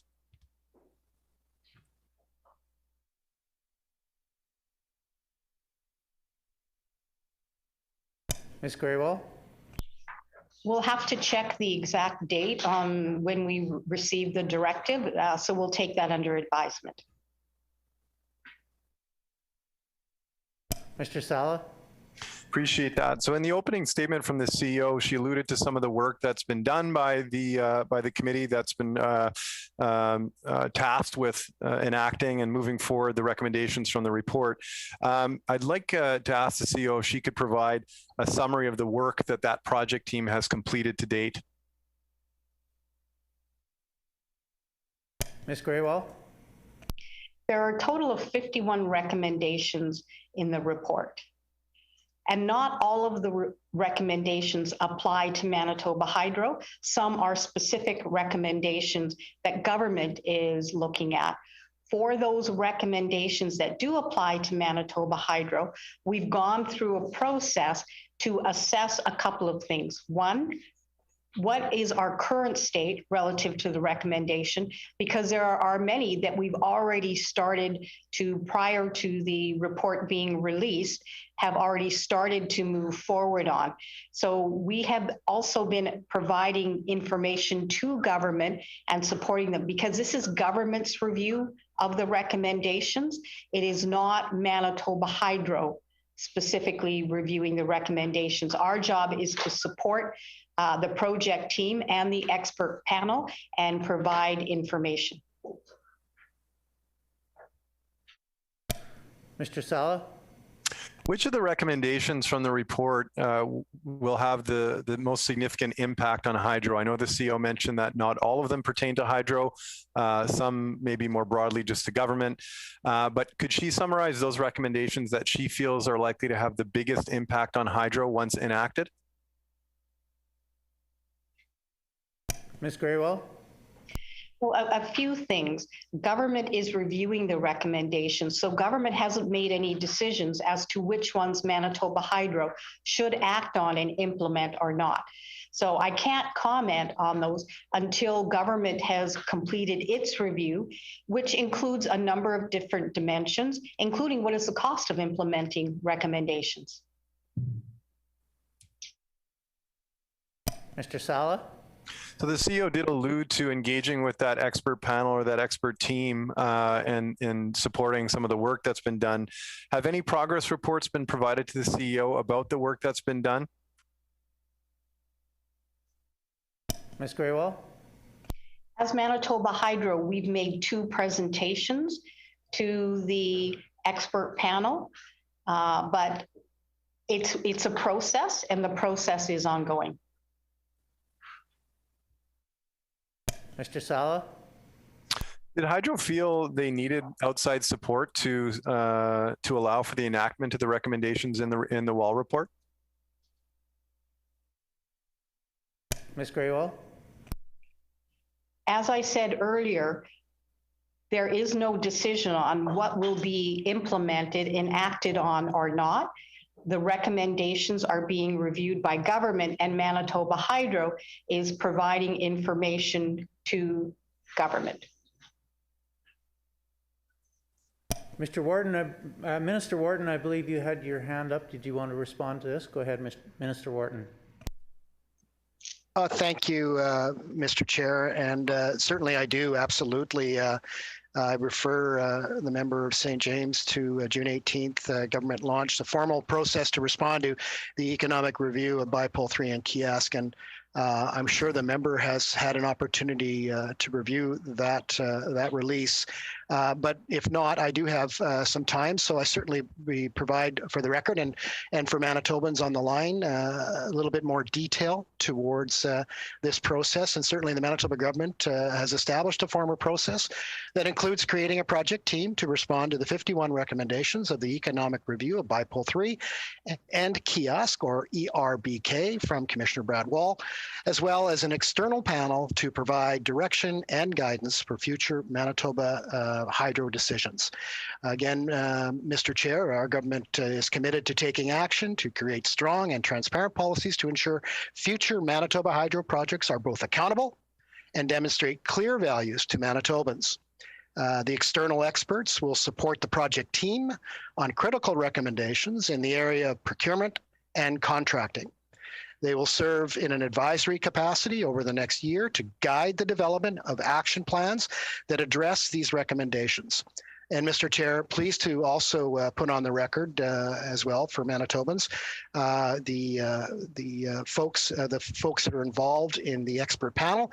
Mr. Mark Podlasly, he is a director of economic policy at First Nations Major Project Coalition. Also, Mr. Tim Stanley, engineer and president of Stratus Consulting, and again, Mr. Chris Gower, engineer and former president, Project Delivery Infrastructure in Ontario. Again, Mr. Chair, leveraging these skills and expertise of our panel members will allow us to strengthen the future of Manitoba Hydro and find ways to better protect Manitobans by not running the risk of repeating the same mistakes the past decisions, as the member from St. James know his government were directly involved in. Also, the project team chaired by Manitoba Crown Services and composed of various members across government departments. Again, this is a whole of government approach, fully transparent and engaging to ensure Manitobans will be protected, of course. It will undertake further examination of areas such as cost reimbursable contracts, impact project labor agreements, a deeper analysis of Bipole 3 routing decisions, the failure to disclose escalating cost estimates to the Public Utilities Board, or the PUB, and how $1.2 billion was spent on Kiosk Bipole 3 prior to its approval by the Public Utility Board. A public formal response document that describes the actions that have been or will be taken in response to each of the ERBK recommendations will be tabled in the House in the fall of 2022, and I'm sure the member from St. James and the NDP will be looking forward to that. Under the Crown Corporations Governance and Accountability Act, the minister provided myself a directive to Manitoba Hydro to support implementation of the province response to all 51 recommendations outlined in the ERBK. And that would be some valuable information, not only to Manitoba, but I'm sure for the member from St. James. Thank you, Mr. Chair. Mr. Sala? I'd like to just inquire a bit with the CEO about one of the key recommendations here, which is recommendation 2.2, which proposes major changes to procurement processes and a move towards P3 model. So I'd like to just ask the CEO, recognizing that ultimately government is determining which ones will be advanced, but given the implications of a shift towards, looking to use P3s or cost reimbursement type model contracts, what's the sense currently from the CEO about how the use of P3s may impact the way that Hydro does business in the future? Ms. Grewal? Until the analysis and work is completed, it would be premature for me to comment on what the potential impact would or would not be. Minister Wharton, sorry I couldn't see your hand there before. Go ahead, Minister Wharton. Oh, thank you, Mr. Chair. Yeah, I'll endeavor to put my hand up higher next time. I apologize for that. And to the member from St. James' question again, I've directed Manitoba Hydro to support the implementation of the 51 recommendations. It's a process that's currently ongoing, and I'm sure the member would appreciate that. And certainly it's an important initiative, and certainly as we move forward through the rest of this winter and into spring and into the fall session, more of the information will be provided on a go-forward basis as the expert panel continues on their wonderful work on ensuring that Manitobans are protected for the long haul. Mr. Sala? I'd like to ask a bit about the Manitoba Hydro Telecom staff that were alluded to earlier by the CEO. Why were all the Manitoba Hydro Telecom staff transferred into Hydro's telecommunications department? And how will they continue to operate over the next several years? What kind of services will they provide? Ms. Grewal? I believe there were 18 employees of Manitoba Hydro Telecom that were permanent employees that accepted employment with Manitoba Hydro. These employees will play a key role in managing our fiber optic system, our telecommunication system. The telecommunication system is key in Manitoba Hydro because it is this system that allows us to remotely manage and monitor all of our assets throughout the province. So they will play a key role in maintaining this system. Mr. Sala? It seems as though Manitoba Hydro Telecom had been doing work that Xplornet is now being asked to do. I'd like the CEO to elaborate on whether or not Manitoba Hydro Telecom was ever asked if they could manage the work that Xplornet's been asked to do, and why it was necessary to bring in an outside company.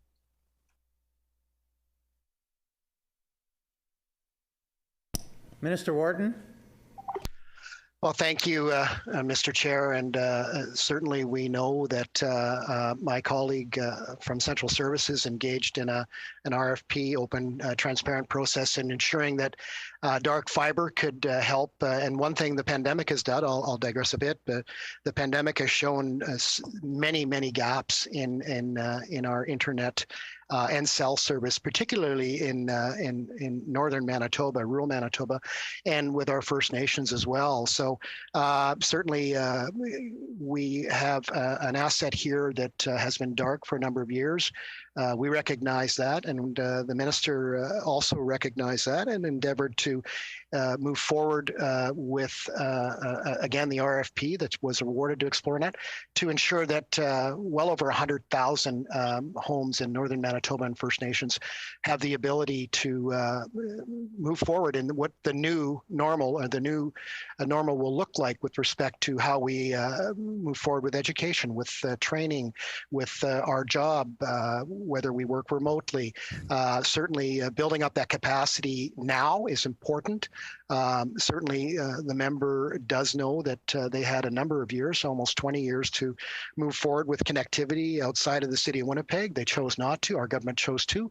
And we're looking forward to the outcomes of that engagement with ExploreNet over the next 2 to 3 years to ensure Manitobans have connectivity in northern and rural communities, just like we enjoy here in Winnipeg. Mr. Sala? So I do appreciate the information from the minister. And of course, we do recognize that a contract was given to ExploreNet, ostensibly for the purpose of expanding access to broadband. But the question for the CEO is, has MHT ever been asked about their capacity to do this work? Has any analysis ever been done to explore, their ability to do this at potentially a much lower cost than what Manitobans might pay in looking to an outside company to do this?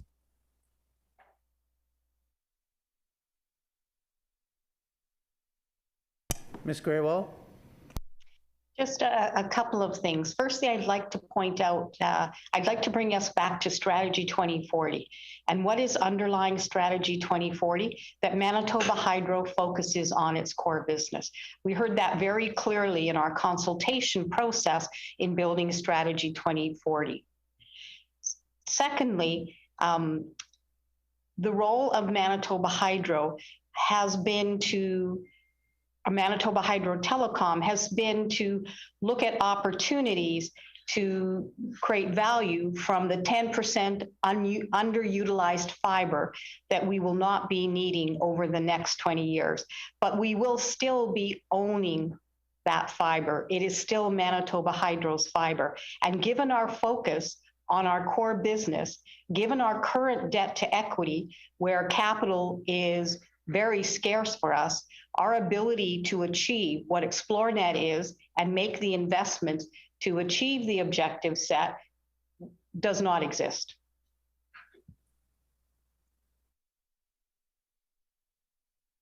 Mr. Sala?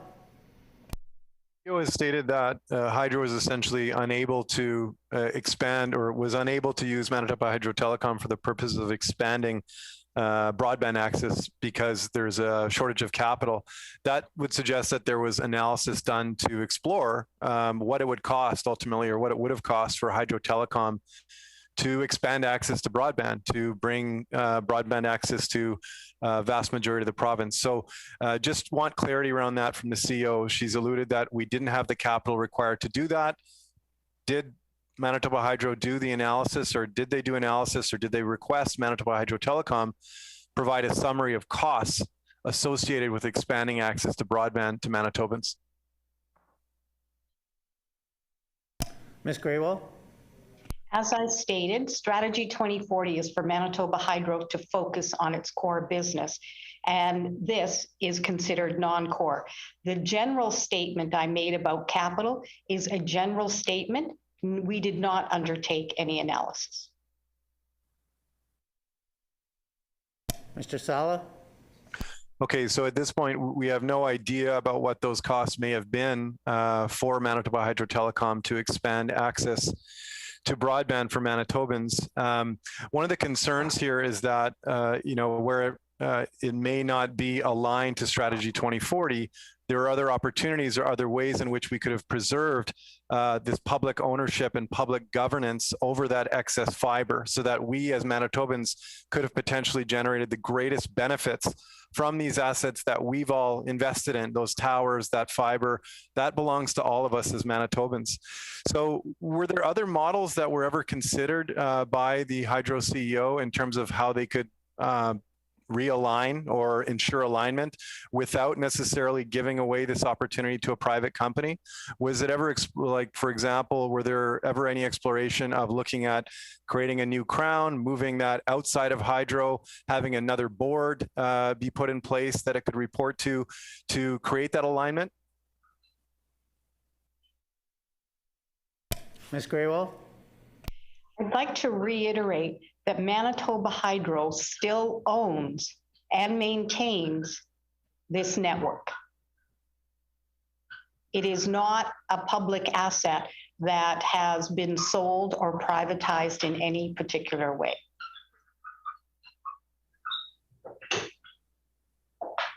Mr. Sala?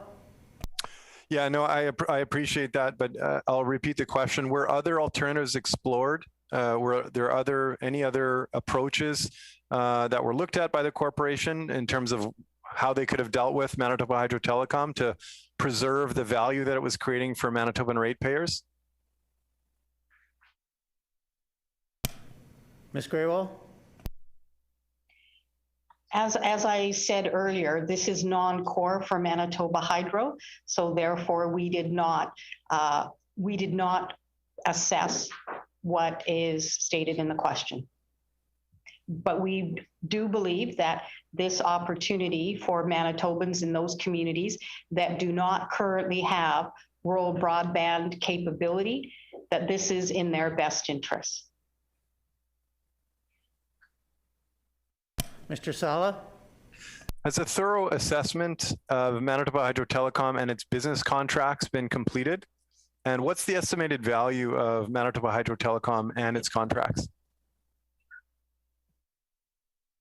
Ms. Graywall? We have a third party that is working with Manitoba Hydro to assess the value of those contracts. That work is currently underway. Mr. Sala? So we've heard two announcements from the government so far, announcing the deal with ExploreNet. So can the CEO help us to understand the announcements have been made, and yet the valuation of MHT and its contracts, she's saying, are not yet completed. Can she just confirm that at this point the valuation of MHT and its contracts are yet to be complete? Ms. Graywall? My understanding is that the overall agreement that governs this between ExploreNet and the province was the first contract that was executed. Then there are a series of other subcontracts that speak to specific components of operationalizing the agreement that ExploreNet and the province reached. Once we understood what was in those, what was to be addressed in those agreements, is when we undertook the work to be able to engage in the process. Mr. Sala? So I understand that there's various sort of contracts that need to be valued, but I guess just to zero in, has the valuation of simply allowing ExploreNet access to the excess fiber itself and Manitoba Hydro infrastructure itself been finalized? Ms. Graywall? Manitoba Hydro is not undertaking a valuation of the fiber, the 10% underutilized fiber. That fiber, to clarify, is a fixed cost for Manitoba Hydro. We invest, when we build our systems, we look out 50 to 70 years and build that for that future capacity. So while we may not need that capacity today, we will need it. We anticipate 20 plus years out. So we did not undertake, specifically to answer the question, we did not undertake a valuation of that underutilized fiber, the 10%. Mr. Sala? So how is pricing determined then for ExploreNet for them to gain access to that excess fiber and our equipment that publicly own the towers and the various infrastructure that's been put in place? How did a price get agreed upon? Was it government that set a price for access to that excess fiber and that equipment? Or was the price set through an analysis done by a third party? Minister Warden, I believe you had your hand up. Yes, I did. Thank you, Mr. Chair. And again, I alluded to a whole of government approach, and in particular to the contractual questions that are being asked by the member from St. James today. Would likely be better to have a discussion with the Minister of Central Services, who worked daily along with his department on the negotiations with the open RFP process, which engaged a number of firms that were interested in getting access to the not used dark fiber. So I would suggest that the member could likely move on to another line of questioning, and certainly endeavor to perhaps send a note to the Minister of the Central Services. And I'm sure that he or his department would be more than happy to walk through that process. Mr. Sala? Thank you for that. So maybe just to repeat the question, and I do appreciate that the minister is encouraging me to speak with one of his colleagues there to discuss that procurement contract. But of course, we are here today, and we have this benefit of getting to speak with the CEO of Hydro. So I would like to take this opportunity to use her significant insights here to get this clarity for Manitobans on this question, which is a question that I would think that Hydro would have clarity on, which is, how did they go about coming to a price in order to give Xplornet access to that excess fiber and that infrastructure? Was that determined by government, or was that price determined by a third party? Minister Warden? Thank you, Mr. Chair. And again, I won't repeat my last answer because I know the member from St. James just repeated the same question that I just answered. The member wants to spend the next 20 minutes of the time on this particular issue getting the same answer. I'm prepared to do that. I don't think it is beneficial for Manitobans on the line, however. I have recommended and suggested a path forward with particular to the negotiations that were done between Central Services and the successful proponent, and I suspect that that would be the avenue to take on a go forward. So again, I'm sure Manitobans are not prepared to spend the next 20 minutes on this question. There's a lot more to talk about. I'm sure the member has a number of questions he'd like to put forward to the CEO regarding the annual report. Mr. Sala? Does the agreement with Manitoba Hydro Telecom or with Xplornet expose Hydro to telecom regulators? If so, what might those exposures be?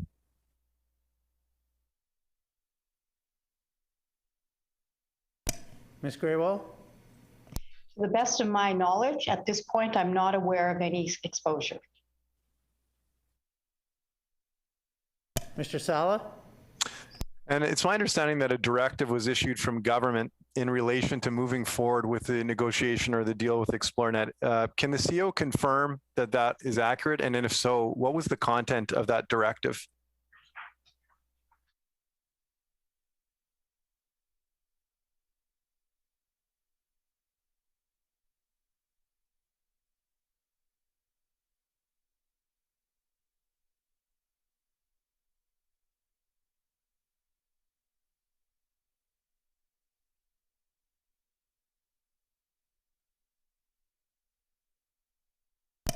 Minister Warden?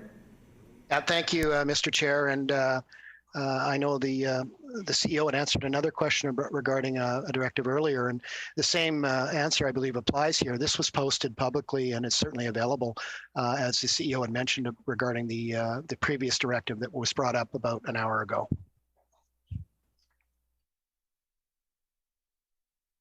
Mr. Sala? Was the directive issued, or was the directive requested by Hydro Executive, or did it come unsolicited from government?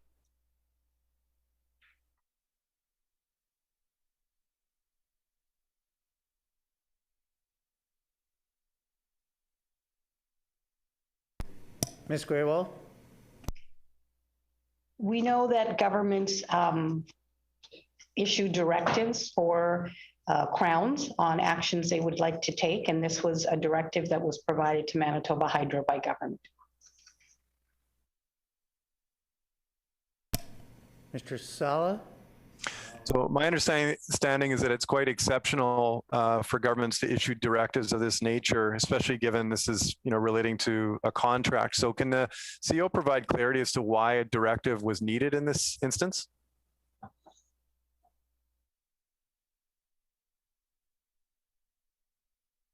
Minister Warden? Thank you, Mr. Chair. And I know the member, well, I would suspect the member has a copy of the legislation, the CCGA, in front of him. He knows that in the legislation, the minister can issue a directive at any time to the Crown Corporation. So it's not certainly not off base. It follows the legislation. And if the member would like a copy of the legislation, I can certainly endeavor to have our department fire off a copy to him today for his knowledge. And as we go forward, I'm certainly it could be interesting for him to pick that up and certainly learn from that. Mr. Sala? In the November 30th press release, it was announced that a contribution agreement had been signed with Xplornet. Could Ms. Grewal undertake to provide a copy of the contribution agreement?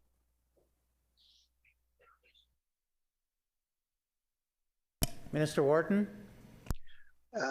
Thank you, Mr. Chair. And certainly the government should be providing that. So certainly we'll endeavor to continue that discussion with the member as we go forward. Mr. Sala?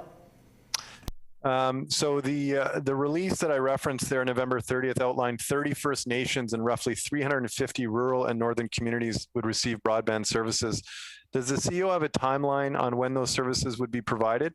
And are there any communities that would be identified as a priority?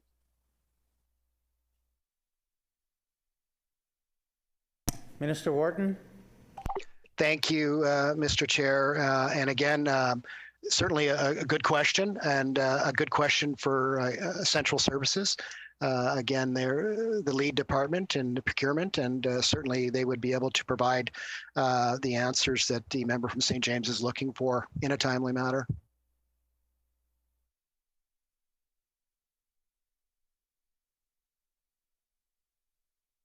Mr. Sala? One of the key concerns here is that we've invited an extra-provincial company, a company from, I believe, Eastern Canada that's owned by a giant American hedge fund, Stone Peak Infrastructure Partners, to come into our province and to ultimately use publicly owned infrastructure, which, as I understand the agreement, will need to be kept up, maintained, supported by Manitoba Hydro.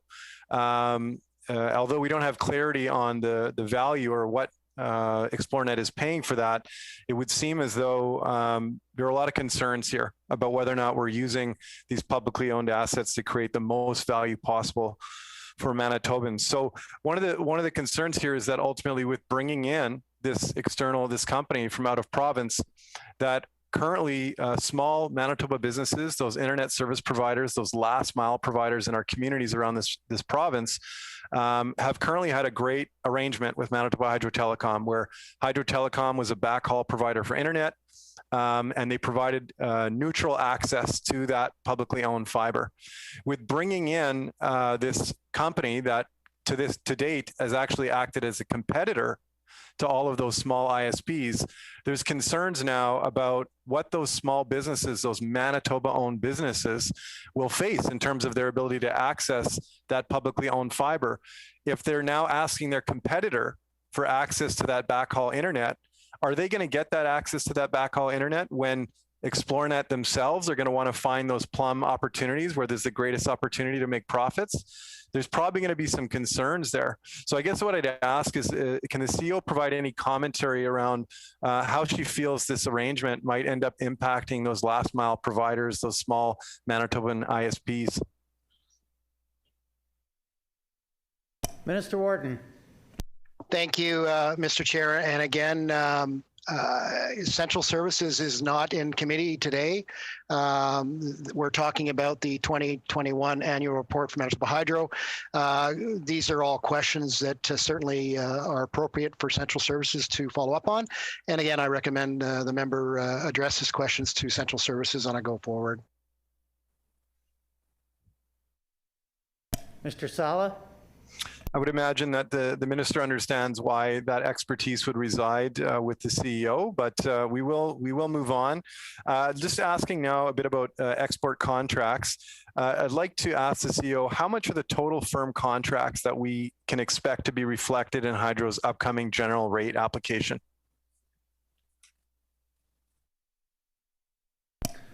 Ms. Graywall? Could you please clarify your question? Mr. Sala?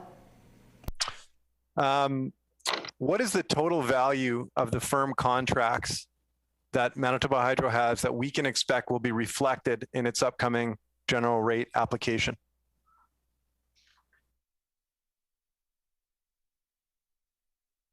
Ms. Graywall? So we do publicly report our net export revenue, and for fiscal 22-23, we anticipate the net export revenue, which includes both firm and spot market sales, of approximately $625 million. But that is based on certain assumptions.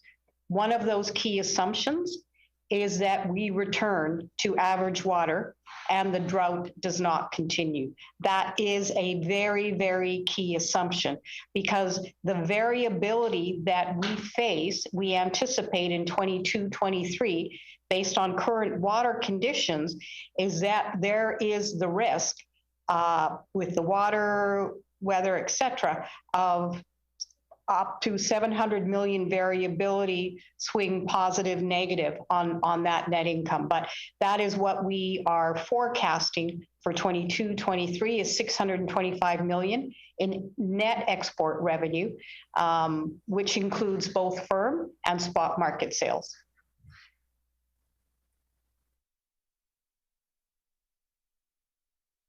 Mr. Sala?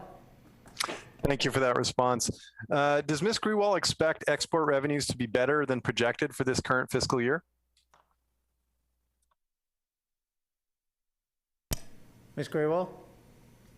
As we stated earlier, for 21-22, there is a swing in net extra provincial revenue, export revenue of 398 million, which is a 78% decrease from what we originally budgeted.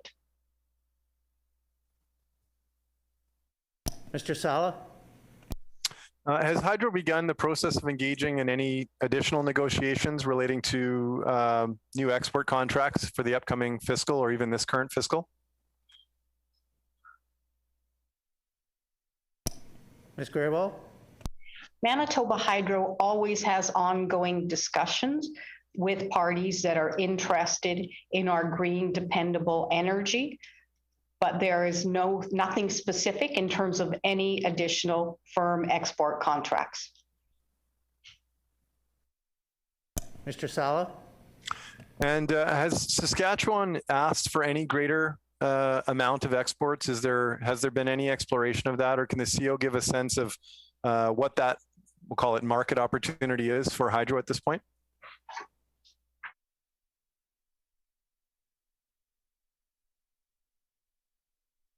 Ms. Grewal?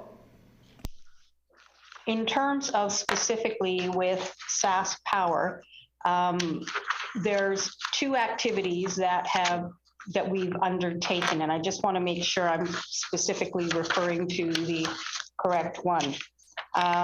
In terms of with Sas Power, we have engaged with them for two things: to explore a conceptual transmission expansion, and the total megawatts that was being looked at is 1,000 megawatts. That report, this joint interregional exploratory study, and again, to clarify, it was an exploratory study, was released in November 2019 and is public. And it indicated potential preliminary cost to set up the transmission for 1,000 megawatts at $1.84 billion, of which 1.06 would have been Saskatchewan's and 0.78 would have been Manitoba's. This report also identified that there's ways to do this in 100 megawatt chunks, and it again identified the cost, but those were solely exploratory, and there's been no further discussions beyond that. Manitoba and Saskatchewan, with Natural Resources Canada, also participated in an NRCan-funded regional coordination study, and that was done by General Electric, and that summary report was issued in 2021. That is the extent of the discussions we are having with Sas Power.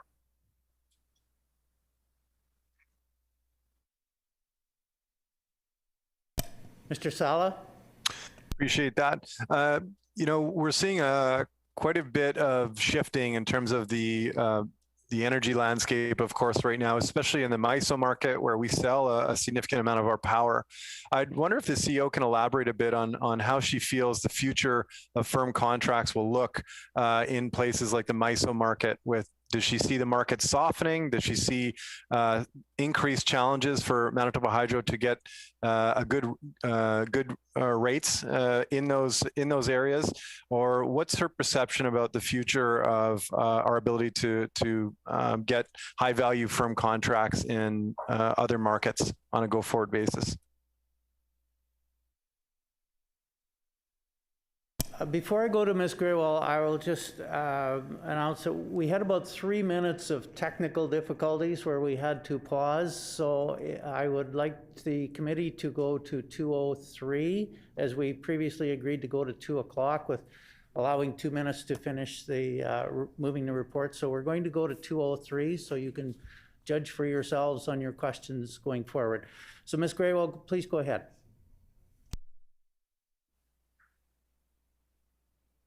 Could Mr. Sala please repeat the question? Because I got confused when you said 2:03, and I think you meant 3:03. Correct. I meant 3:03 and not 2:03.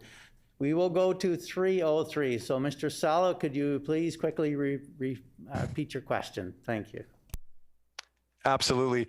Just hoping the CEO can elaborate on how she views the future of export contracts to markets like MISO, et cetera.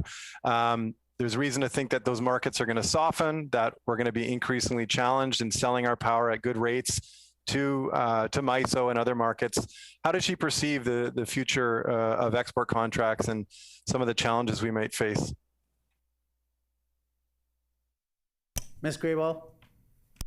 As you would anticipate, Manitoba Hydro is constantly monitoring the export markets, because in the last 10 years, revenue from our export sales have represented a little over 20% of our full revenue, which is how we've been able to keep costs lower in Manitoba.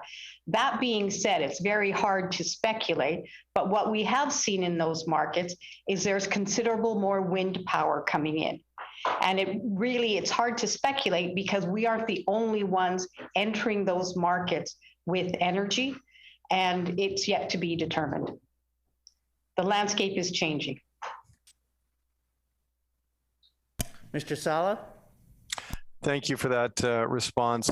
On December 1st, a notice was put out by Central Services that they intend to release a solicitation for contact and call center services. The notice also states that, quote, this is a collaborative initiative involving various broader public sector organizations within Manitoba, end quote. Could Ms. Grewal comment on whether Manitoba Hydro is one of the public sector organizations that are collaborating in this initiative?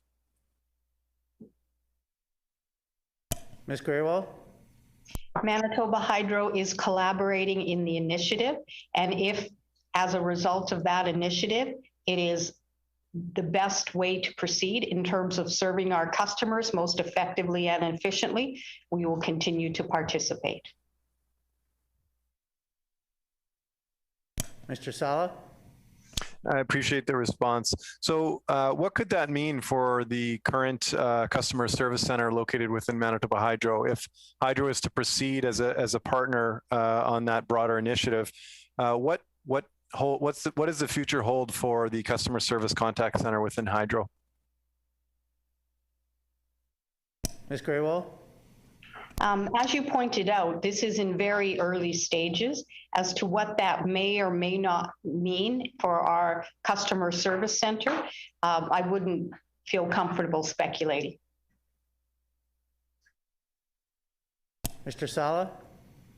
So just so I understand, because Hydro is engaged as a partner within this this initiative, can the CEO please clarify, does this involve externalizing to a private company the management of customer service relations?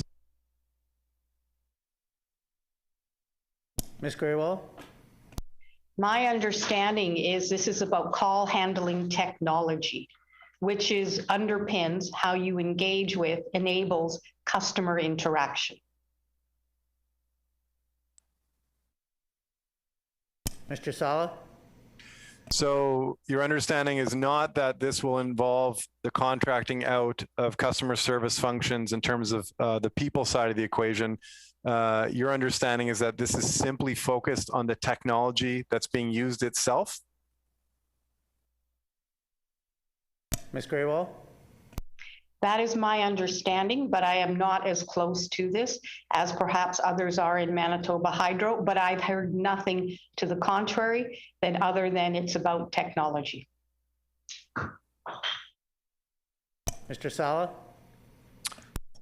Excerpts from the 20-year strategic plan appear to indicate that Hydro plans to deliberately perhaps slow the introduction of electric vehicle technology here in Manitoba. Does Hydro agree that electrifying our transportation fleet is a fundamental part of fighting climate change? Ms. Graywall? First of all, I'd like to clarify that Manitoba Hydro is not taking any action on the electrification of transportation that would either slow it down or increase it.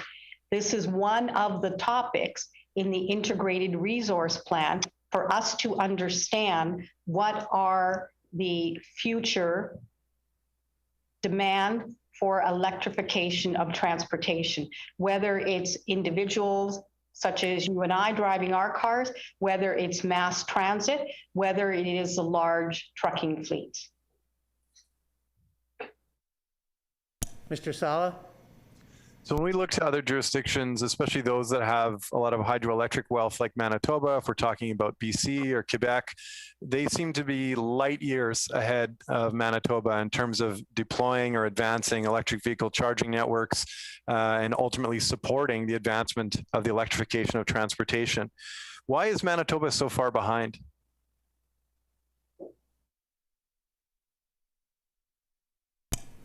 Ms. Graywall? I don't think it would be appropriate for me to speak for all Manitobans. What I can say is that we do know that the city of Winnipeg is looking at how it could potentially electrify transit. What I can say is that I personally had discussions with some of the Manitoba-based large fleet transportation companies on their early initial thinking on electrification of transportation.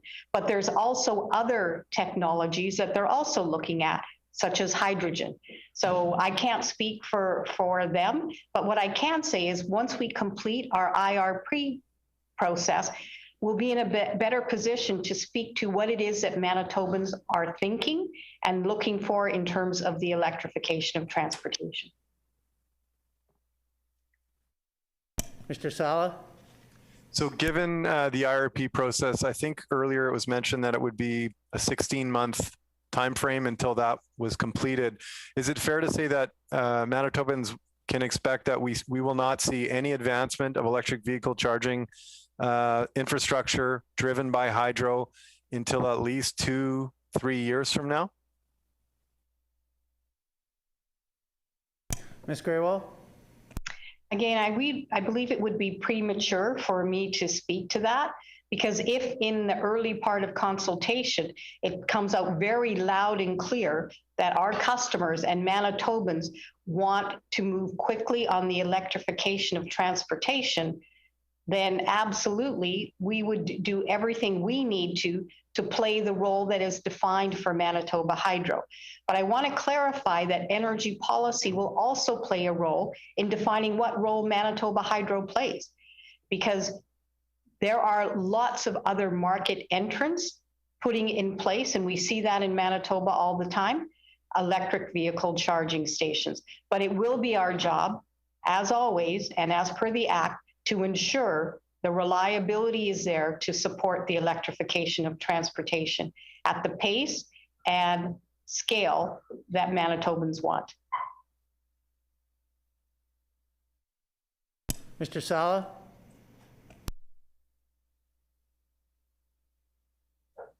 I believe you're muted, Mr. Sala. I thought I was going to go a whole session without making that mistake. Could Ms. Grewal tell the committee if Manitoba Hydro has a rate increase in mind they intend to put forward for in their GRA? Ms. Grewal? Manitoba Hydro, right before the holidays, received the decision on this year's GRA. We're also still awaiting the reasons for the PUB's decision, which will then inform as we go forward and continue to build out our enterprise plan, what we will or will not be putting forward in our multi-year GRA that will be filed before November 15th, 2022.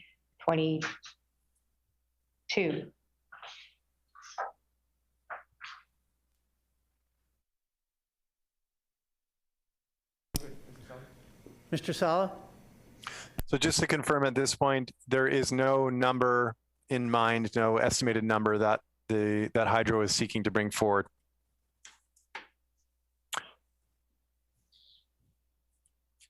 Ms. Grewal?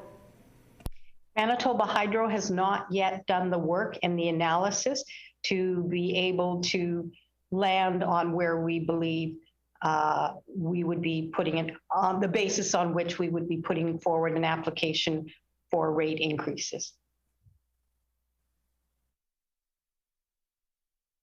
Mr. Sala? I thank you for that. I believe we're right at the mark here. I'll try to squeeze one more in. Point of order, Mr. Chair. I'd just like it to be put on the record that we requested time from the NDP to ask questions and it was ignored. Thank you.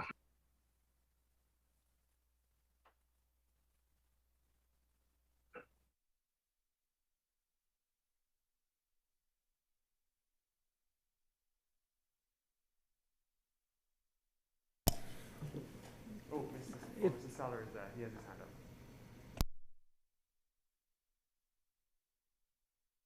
Mr. Sala, to respond to the point of order.